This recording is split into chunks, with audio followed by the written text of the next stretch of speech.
I am Thomas, and we are in Long Island City, right outside of Manhattan.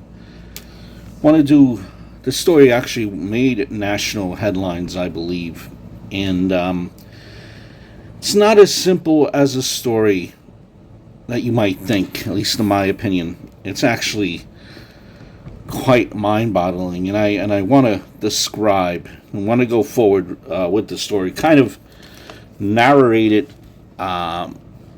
and when two lives basically cross paths. They cross paths for only 39 seconds. A little context, a little background information here as well. Based on Long Island City, based on the proximity to Manhattan, there are a lot of Ubers, a lot of Lyfts, and a lot of Uber drivers and Lyft drivers do live in this area. So this just so you know that. And I will leave names out of this. If you do research, you can find this story. One individual, the first individual here, we'll call him John, was a assistant coach. And John drove down to New York, flew down actually to New York, and he was seeing a musical on Broadway with his wife, rather with his fiance, friends, and family. That was in Manhattan. Afterwards, they went to a Times Square lounge. At around 1:30, he drove in the morning. He drove his fiance's BMW across Manhattan and into Queens, where they had reserved a room in the Courtyard Marriott, in the Dutch Kills section of Long Island City, which is where we are.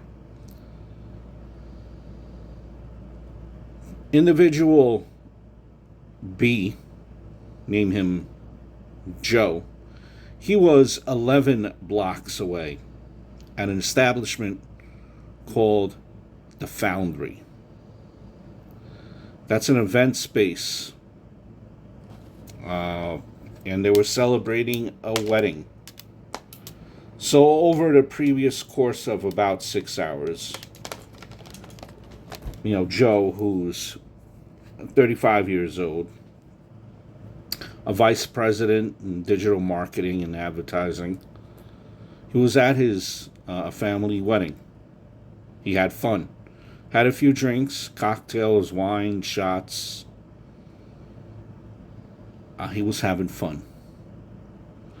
Shortly after midnight, following a rooftop after party. So after a rooftop party, he decided to go out walking. He was going to walk to his destination, but thought better of it.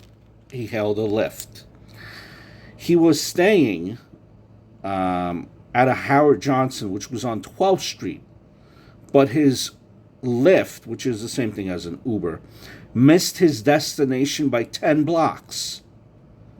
So now Joe is 10 blocks from where he needs to be. He's actually at another hotel. So this is around 12:40. He's discombobulated. He started stumbling towards the corner of 41st and 29th Street. That's the sign that you've seen there, and that's where we're going to right now. That was actually right across the street from John's hotel.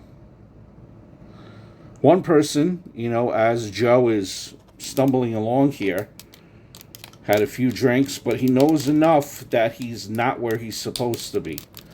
He stumbles along, bumps into one person. He says, "I'm not your Uber driver," as he's trying to open the passenger side door. That's the first person. So he was banging his phone against the window. He's trying to get back to where he was. It's not his hotel. So after that altercation, not your Uber driver, he wandered off. And as you just seen, we stopped right in front of this store where Joe eventually wound up here on this corner. So he had that encounter with the first person. He encounters a second person who himself had just come home from work and now recognized someone who seemed lost. Apparently, this individual did his best to help the to help him order another ride, but his phone, Joe's phone, required a 6-digit passcode, and Joe was incoherent, and he really couldn't figure out the numbers.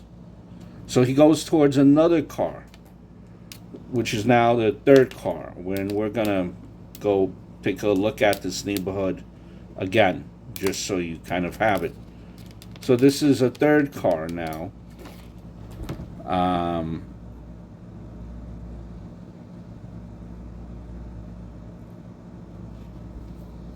And the individual that was trying to help him with his phone, I guess, was trying to kind of help him, but then apparently Joe got agitated, knocked his glasses off, and it kind of went a little bit south from there. And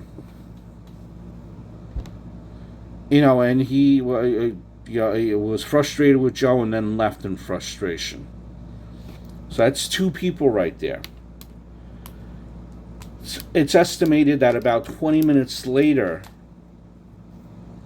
that John, remember John, our first story here, first individual, turned right onto 29th Street, which is where we are right now. This is 29th Street. And he was looking for a parking spot at that point. So there was apparently security footage where Joe could be seen wandering into traffic now, on 29th Street, hollering, apparently waving at John in his X3, then kind of balancing himself at a 45-degree angle. Another camera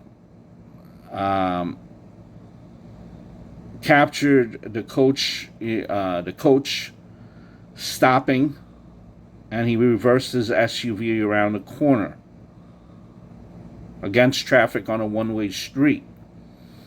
This is when Joe again, he approached John's vehicle. And eyewitnesses heard a boom, a loud flush, a kind of a loud boom, a loud thud. What had happened is that John got out of his vehicle after Joe apparently struck his vehicle,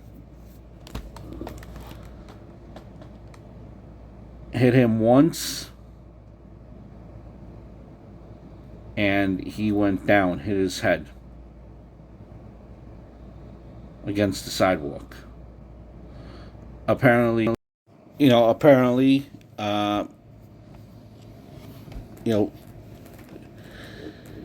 he thought, he was looking for his Uber driver, and he thought that John was it in his vehicle. So he, to sum up the story, he was dropped off at the wrong location, interacted with two people. Now, this is the third individual who punched him. The altercation between Joe and John lasted 39 seconds before he hit the concrete. 39 seconds.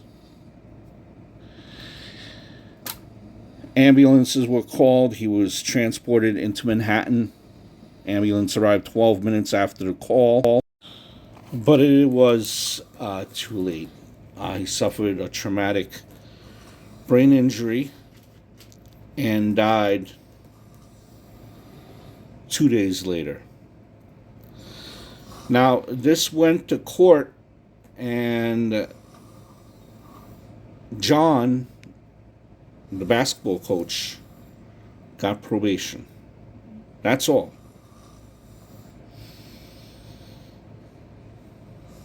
My question, and I don't know if it just New York people and their attitude, and I wasn't there, but this man seemed, the one that passed away, seemed like all he was trying to do was trying to get home. Now, he was acting a little bit erratic, but he seemed harmless. 2 people didn't help him, or maybe they didn't try their best to help him.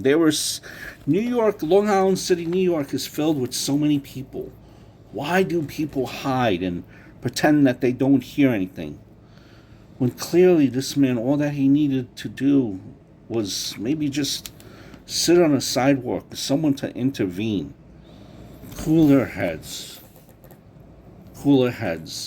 And violence, overreaction is never the answer. I just wish with everyone in a highly populated area, I don't know, but I guess what I'm saying, it's sad. And I wish that maybe someone had stepped up. Long Island City is very populated. Someone could have taken control of the matter.